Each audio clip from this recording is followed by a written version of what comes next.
With the next Mario Kart game, whose name is still up in the air, just around the corner, the question going through the mind of every Nintendo fan, or at least mine, is what retro tracks, if any, will be in the next game?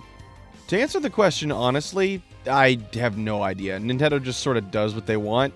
To answer the question dishonestly, I will prove without a doubt that Mario Kart X will still have the usual 4 retro cups as per usual, and what tracks will be in them. Let's go! To narrow down the 16 tracks that are up for grabs, there are a few key things to keep in mind. With the exception of the Mario Kart 8 Deluxe Booster Course Pass, no game has featured a retro track that was present in the previous mainline game. For example, Mario Kart DS features, without all of its appealing features, Double Dash Baby Park. Therefore, Mario Kart Wii does not. Like I said, the Booster Course Pass is the exception to the rule, unless you truly separate it from Mario Kart 7 because of the 11-year gap between the two.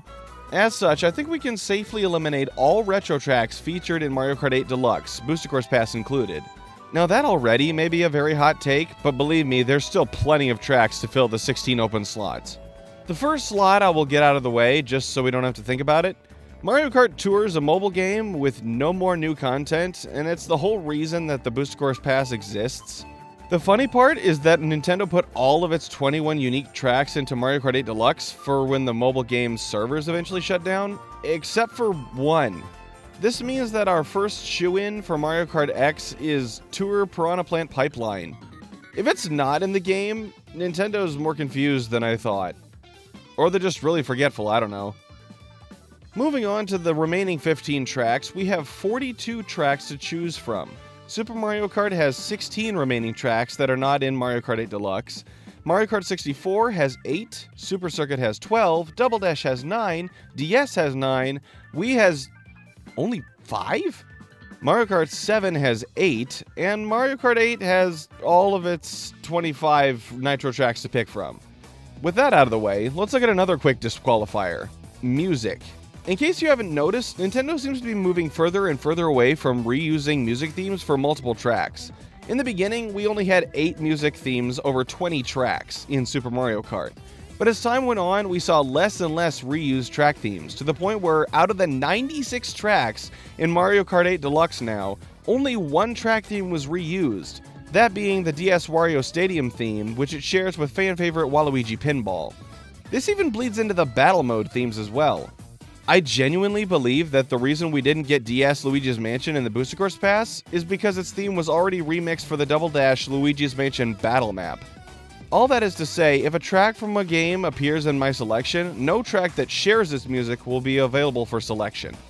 The next qualifier is that Nintendo seems to be avoiding reusing retros too frequently just as a whole. Yes, Mario Circuit 3 and SNES Rainbow Road have appeared in 3 games, 4 if you count Tour, but Nintendo is not opposed to pulling deep cuts even if they're rather unpopular. Finally, we have to keep in mind the minuscule amount of footage we've seen of the new game from the Switch 2 reveal trailer. We didn't get much, but it seems that with 24 racers, the tracks will need to be big from the get-go, or majorly upscaled to accommodate the increased chaos. With all that out of the way, let's see what the most likely remaining 15 retro tracks will be for Mario Kart X. 8 previous games with 15 tracks to squeeze them into. Oh boy, here goes. Now keep in mind, it's entirely possible there will be DLC packs of more tracks, both new and old, for Mario Kart X, so any fan favorites that I may leave out here could still come back later. Even if we only allow 2 tracks from each game, we still have an extra because of Piranha Plant Pipeline as a necessity. I think the most obvious game to get the shaft for most people would be Super Mario Kart, simply because it's, well, simple. While that is a fair point, I think the abundance of love we got in the previous entry makes it the better candidate. This may annoy some people, but it's only fair. So what will be my choice for Wii's singular track? Well, we'll get to that shortly. I kind of want to go in order here. For my 2 Super Mario Kart choices, I would like to choose 2 biomes that were not in 8 Deluxe. That narrows it down to Ghost Valley, Choco Island, Koopa Beach, and Vanilla Lake. Of these, Vanilla Lake is the only biome to not come back as a retro outside of Tour, and Super Circuit technically. So which Vanilla Lake am I advocating for? Honestly, I think it'd be cool if they did both.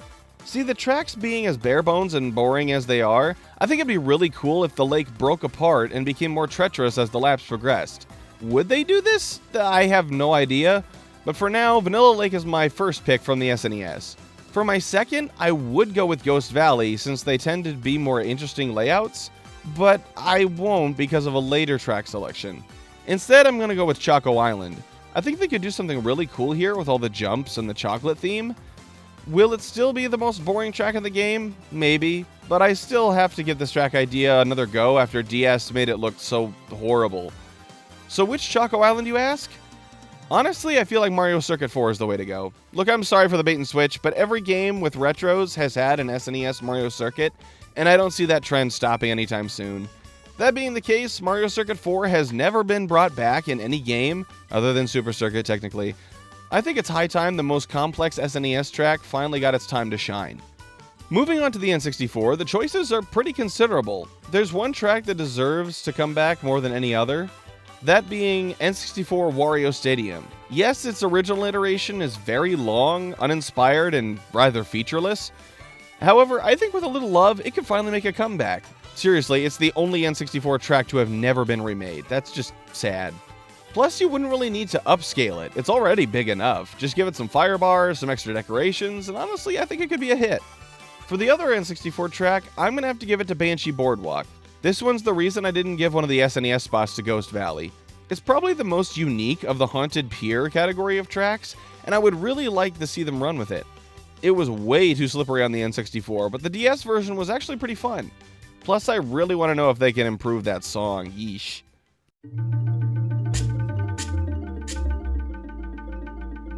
Next up is the GBA. Super Circuit has a lot of surprise bangers, half of which were unrecognizable in Tour. However, I think we can do better. For my first selection, I want to see the oldest song of the series to have never been remade, not even by Tour, make a comeback. That's right, my selection for the next Mario Kart's Retro Rainbow Road is the one from Super Circuit. How are they going to translate the weird ramp railings into 3D in an interesting way? I don't know. Will it be more fun to drive on than Double Dash or DS Rainbow Road? Probably not, but darn it, I want this song remade!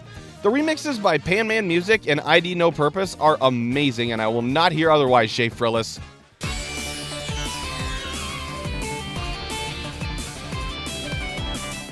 My other selection from Super Circuit would be Cheep Cheep Island. It's a beautiful track with a vibrant sunset, the calming music, and a much better layout than its counterpart, Shy Guy Beach. I like the vibes, what can I say? One could definitely make an argument for Yoshi Desert or Lakeside Park, though. Maybe in the DLC. Next on my list of controversial choices is Double Dash. There's a strong list of contenders for what tracks could make it in. However, I want to go with two tracks that have never been remade. I know how much a lot of people want this Rainbow Road to come back, but seeing as I've already given my Rainbow Road slot to GBA, I do think its Bowser's Castle definitely deserves a rerun. With a wide variety of elements and sharp corners, this is one of the strongest layouts in the game, a sure frontrunner. My other slot I'm going to give to the mother of all good city tracks, Mushroom City. With the split pathways and frantic traffic, this is a definite standout that was way ahead of its time. Just imagine the chaos of changing lanes constantly with 24 players.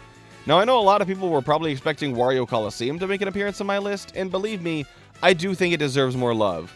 But I already have a retro Wario track in the bag and another one coming up, so the Coliseum will have to wait a little longer.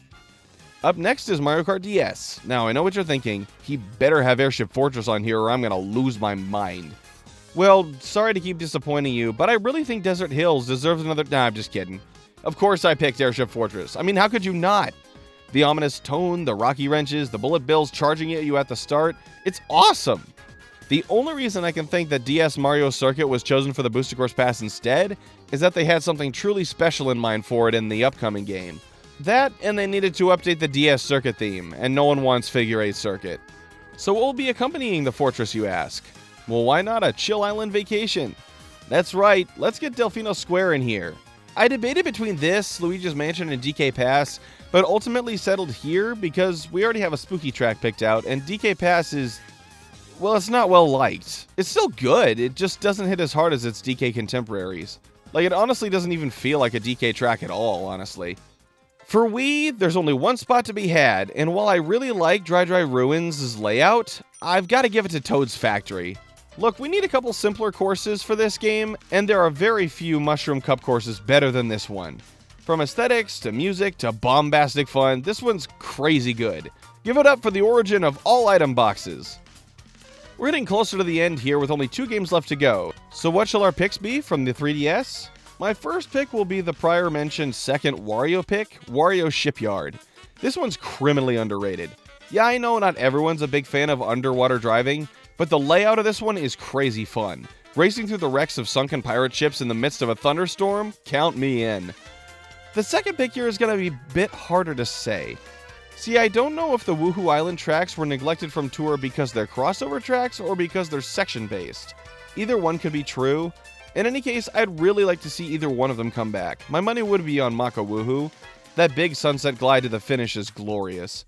If we can't get one of the Woohoo tracks though, I would put my money on Shy Guy Bazaar. It's another simple one, but the Arabian Nights theme is very unique and fun to explore. And finally, we find ourselves back at Mario Kart 8. It's crazy to think we'll be seeing remakes of tracks that we've been playing since 2017. Heck, 2014 if you were one of the few people who owned a Wii U. It just feels really weird to me that we'll be able to play 2 back-to-back console Mario Kart games on the same system, but I guess that's nothing new. It's just going to be a first experience for me. In the case of Mario Kart 8, I'm going to make the executive decision to count out any crossover tracks and those that require anti-gravity to function. This is simply because I don't know the crossover status of the new game, and I have no idea if the anti-gravity mechanic was a one-off thing or not. The upcoming April 2nd Direct will no doubt inform us on that. That said, this reduces Mario Kart 8's number down to approximately 8. The ones that could still work without any crazy changes are Sweet Sweet Canyon, Thwomp Ruins, Toad Harbor, Sunshine Airport, Dolphin Shoals, Bone Dry Dunes, Ice Ice Outpost, and Super Bell Subway. Even from these, Thwomp Ruins, Toad Harbor, and Bone Dry Dunes all do have like wall riding side paths that require anti-grav, so I'll probably eliminate those as well. That leaves Sweet Sweet, Sunshine, Dolphin, Ice Ice, and Super Bell. 5 tracks. Sweet Sweet, Shoals, and Outposts all have very steep corners at times, but they can still work without anti-gravity. Regardless, if Mario Kart X doesn't have anti-grav, it will make our picks here much easier. I'm going to go with Sunshine Airport and Super Bell Subway, one from the base game and one from the original Wii U DLC packs. Both are solid tracks and neither rely on anti-grav. Of course, they're both transport hub tracks, but I don't really care. The open air of the runways feels very different from the tight confines of the tunnels, so I think we're all good. Now, if it turns out Mario Kart X does have anti-grav, we have a much bigger selection. Discounting the crossover tracks, that brings us down from 25 to 20. That's still a lot to work with. If anti-grav is here to stay, which is entirely likely, I think my picks would be Cloudtop Cruise and Mount Wario. They're 2 of the best designed nitros in the game with amazing visuals and music to boot. Wild Woods and Super Bell are still up there for the same reasons, but I'd give it to the base game. Now all we have to do is sort our selections into the usual 4 retro cups. I tried to keep the tracks in the same places as they were in their respective original cups, and it actually worked out pretty well. I have 2 variants of the order based on which Mario Kart 8 tracks we get.